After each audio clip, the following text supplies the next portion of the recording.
Ahoj, dobrý den. Hello everybody, it's been a very long time since I have made any videos or podcasts. So I have decided that it's time to continue with it. And today I would like to focus on Czech verbs, by that I mean the present tense. So, if you get a Czech verb, you look into the dictionary and you see a verb. You look at it and you look at the ending of the verb. And in general, it should tell you which group the word belongs to.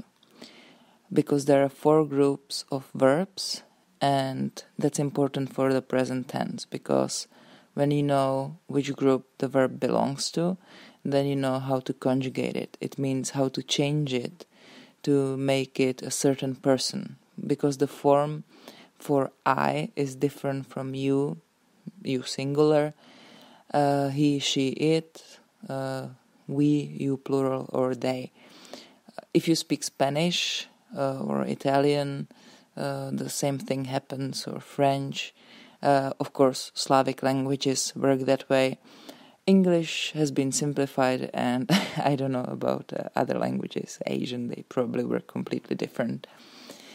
Okay, so if you look into the dictionary and you find a word there that ends in at, well, only at, not obat. Obat would be a different group.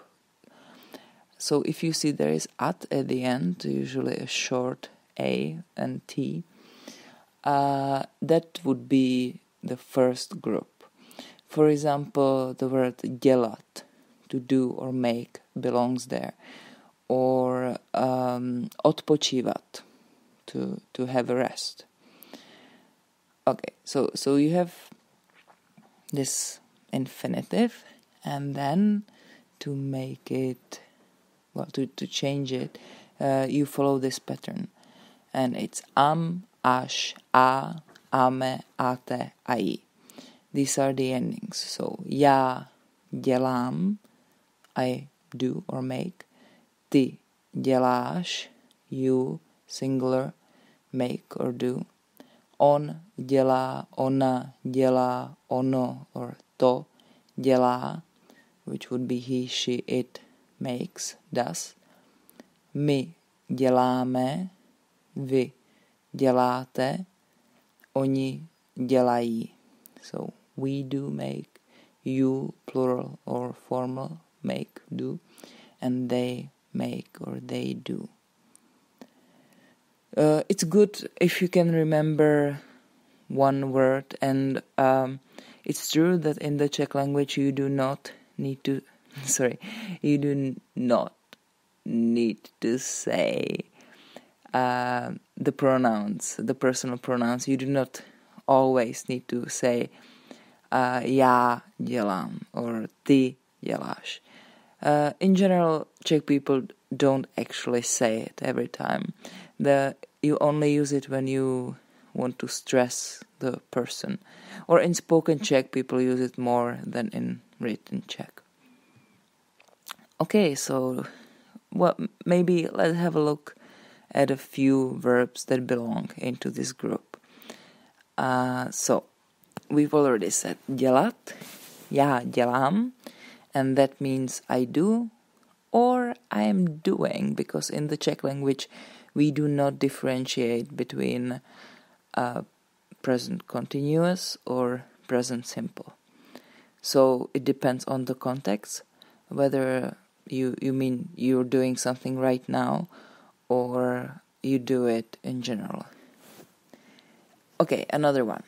Dát si. That's something you can use in a restaurant, and it means to say, I'll have, I'll get, I would like to have something. And you say dám si. For example, dám si pivo, dám si čaj, dám si víno. Another one, dávat, means to give, so dávám, I give. Doufat, já doufám, I hope. or hledat, to look for. So I look for, hledám. The next one is a bit irregular because the infinitive is mít, so it doesn't actually fit this group. However, it does belong there because you say mám, and that means I have.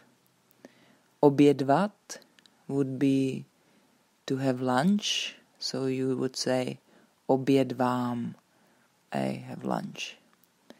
Otevírat and otevírám, I open. Poslouchat, já poslouchám, I listen. Prodávat, prodávám, I sell. Říkat, říkám, I say or I tell. Snídat, snídám, I have breakfast. Volat, volám, I call. Vstávat, vstávám, I get up. Začínat, začínám, I begin. Zavírat, zavírám, I close. Znát, znám, I know. I am familiar, I know somebody or something. Zpívat, zpívám, I sing. Čekat, čekám, I wait, or I'm waiting. Dívat se, dívám se, I look, or I watch. Ptát se, ptám se, I ask. And one more. Zajímat se, zajímám se, I am interested. Well, so let's just add a few notes to this, and we will cover other groups in hopefully soon coming lessons. So, well, one thing is that if you want to make a verb negative, you just put ne at the beginning of the word, and it's one word. So to say I don't do something or I don't make something, you would say nedělám. I don't sing, nespívám. And you can hear that Czech people use more negatives in one sentence, unlike English. So you would say nedělám nic, which means I'm not doing nothing, which you cannot say in English.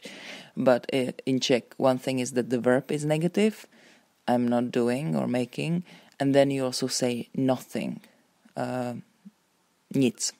So nedělám nic. Or I don't know anybody, you would say neznám nikoho. What else? For example, well, maybe I don't have lunch anywhere. Neobědvám nikde. Nikde means nowhere. Okay.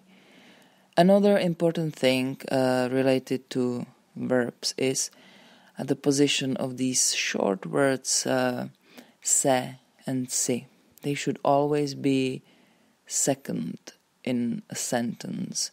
But that doesn't mean really second always. It's the second logical position, because sometimes there can be more words in the first position. For example, you would say díváme se na televizi. We are looking at TV, meaning we are watching TV. And the question would be na co se díváte? Na co se díváte?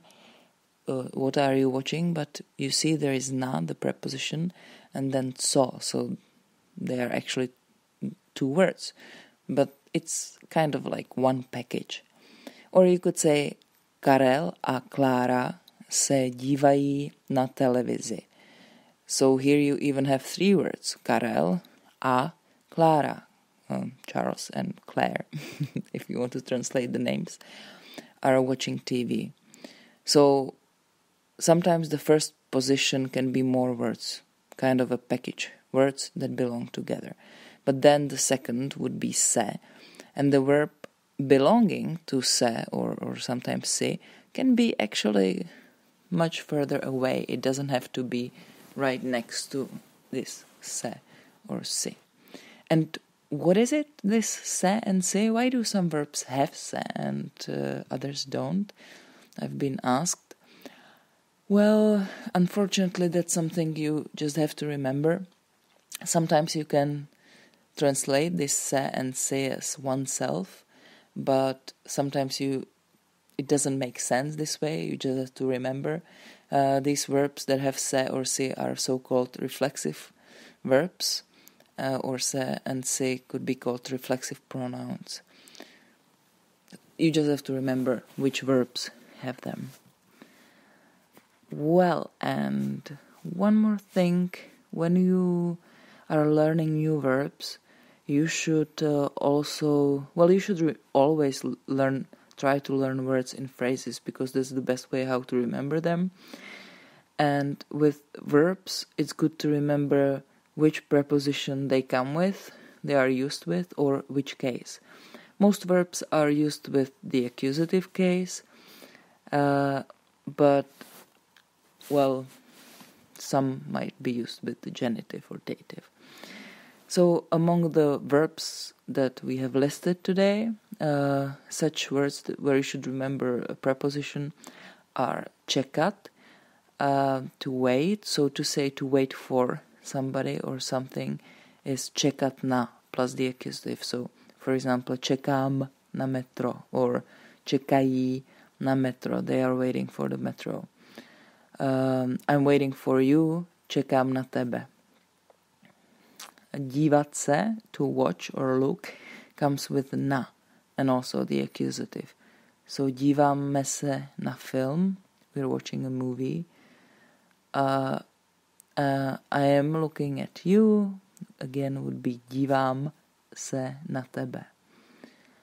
Ptát se, to ask somebody. That one actually comes with the genitive also. So who you are asking, that would be the genitive, but then what you're asking about would come after the preposition na, and that would be the accusative case. So, for example, he is asking about a test. Ptá se na test. Ptá se na test. And if you want to add who he is asking, for example, the teacher, then you would say ptá se učitele na test. And then we have one more verb here, that's zajímat se, to be interested. And you can say, well, you would probably like to say what somebody is interested in, and that would be zajímat se o.